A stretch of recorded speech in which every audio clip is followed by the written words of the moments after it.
Hi friends! Welcome back to Nischala's kitchen. ఈరోజు నిశ్చలాస్ కిచెన్‌లో ఒక సూపర్ డూపర్ హెల్తీ స్నాక్. చూస్తుంటేనే ఏంటా ఈ స్నాక్ అని అనుకుంటున్నారా? పెద్దలకైతే అటుకులతో చేసిన వడియాలు అని చెప్పండి. పిల్లలకైతే కుర్కురే అని చెప్పండి. ఎలా చెప్పినా, ఎవరికి చెప్పినా ఇష్టంగా తింటారు. ఆ స్నాక్ ఎలా తయారు చేసుకోవాలో చూద్దామా? ఒక కప్ అటుకులు తీసుకొని క్లియర్ వాటర్ వచ్చేంత వరకు అటుకుల్ని శుభ్రంగా కడుక్కోవాలి. అలా శుభ్రంగా వాష్ చేసుకున్న అటుకుల్లో పావు గ్లాస్ నీళ్లు పోసి అటుకుల్ని నానబెట్టుకోవాలి.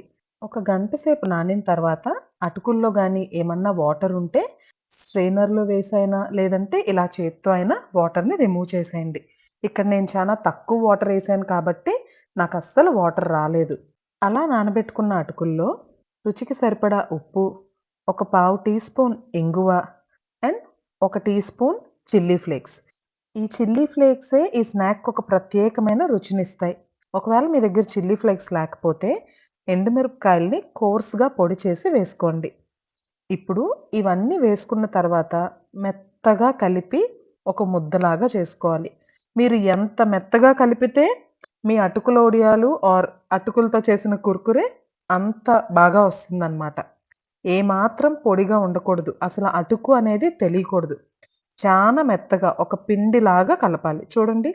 ఈ విధంగా కలుపుకున్న తర్వాత మౌల్డ్‌లో పెట్టి ప్రెస్ చేసేసుకోవడమే. ఇక్కడ నేనైతే జంతికల గొట్టంలో పెడుతున్నాను. ఇలాంటి సింగిల్ స్టార్ మౌల్డ్ ఉండేది గాని తీసుకుంటే కుర్కురే అన్నాను కదా! కొంచెం ఆ షేప్ తెప్పించడానికే ఈ విధంగా ఈ స్టార్ మౌల్డ్ తీసుకుంటున్నాను. ముందుగా జంతికల గొట్టంలో కొంచెం బటర్ గాని, నెయ్యి గాని వేసి గ్రీస్ చేసుకొని, అందులో మనం మెత్తగా కలిపి ఉంచుకున్న పిండి మిశ్రమాన్ని యాడ్ చేసేసుకోవాలి. ఒకవేళ జంతికల గొట్టం వద్దు అనుకుంటే, ఎంప్టీ పాల ప్యాకెట్‌తో కోన్‌లాగా తయారు చేసుకొని, ఈ మిశ్రమాన్ని అందులో పెట్టైనా ప్రెస్ చేసుకోవచ్చు. చూడండి.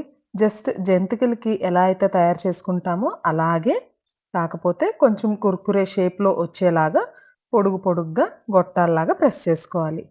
అంతే. ఎంత ఈజీయో కదా! చూడండి. ఇక్కడ ఏవి ఒకటి ఒకటి అంటుకోకూడదని నేనలా ఇన్ని ప్లేట్స్‌లో చేస్తున్నాను. ఒక క్లాత్ మీదైనా వేసుకోవచ్చు. ఎండలోనే పెట్టాల్సిన అవసరం లేదు. ఒకవేళ ఆ వీలుంటే ఎండలో పెట్టుకోండి. లేదంటే ఒక నైట్ అంతా ఫ్యాన్ కింద వదిలేసినా తెల్లవారికి ఇలా తయారవుతాయి. చూడ్డానికి అచ్చం జంతికల్లా ఉన్నాయి కదా! కానీ వీటిలిని డైరెక్ట్‌గా ఇలా తినకూడదు.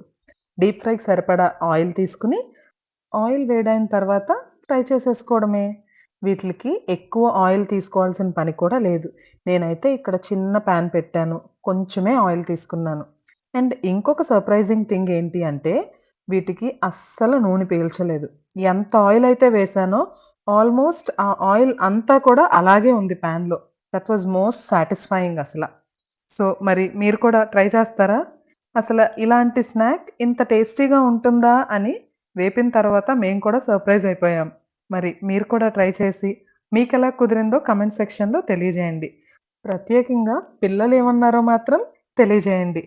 ఈ వీడియో హెల్తీ స్నాక్స్ పెట్టాలనుకునే మదర్స్‌కి అండ్ హెల్తీ స్నాక్స్ ఇష్టంగా తినే పిల్లలకి డెడికేటెడ్. పిల్లలకి ఇంట్లో గాని హెల్తీ స్నాక్స్ అలవాటు చేశాము అంటే, ఖచ్చితంగా మళ్ళీ మళ్ళీ అవే చేయమంటారు. హెల్త్‌తో పాటు టేస్ట్‌లో కూడా కాంప్రమైజ్ అవ్వకూడదు. ఎందుకంటే, ఎంత హెల్తీ స్నాక్స్ పెట్టాలనుకున్నా అవి రుచిగా లేకపోతే ఆర్ అవి మనం రుచిగా చేయలేకపోతే వాళ్ళని అట్రాక్ట్ చేయడం కొంచెం కష్టమే. ఇలాంటి హెల్తీ మరియు ఏమాత్రం టేస్ట్ దగ్గర కాంప్రమైజ్ కాని డిషెస్ కోసం నిశ్చలాస్ కిచెన్‌కి సబ్స్క్రైబ్ చేసుకోండి. ఈ వీడియోని ఫ్రెండ్స్ అండ్ ఫ్యామిలీ మెంబర్స్‌తో కూడా షేర్ చేసుకోండి. Thanks for watching. By everyone.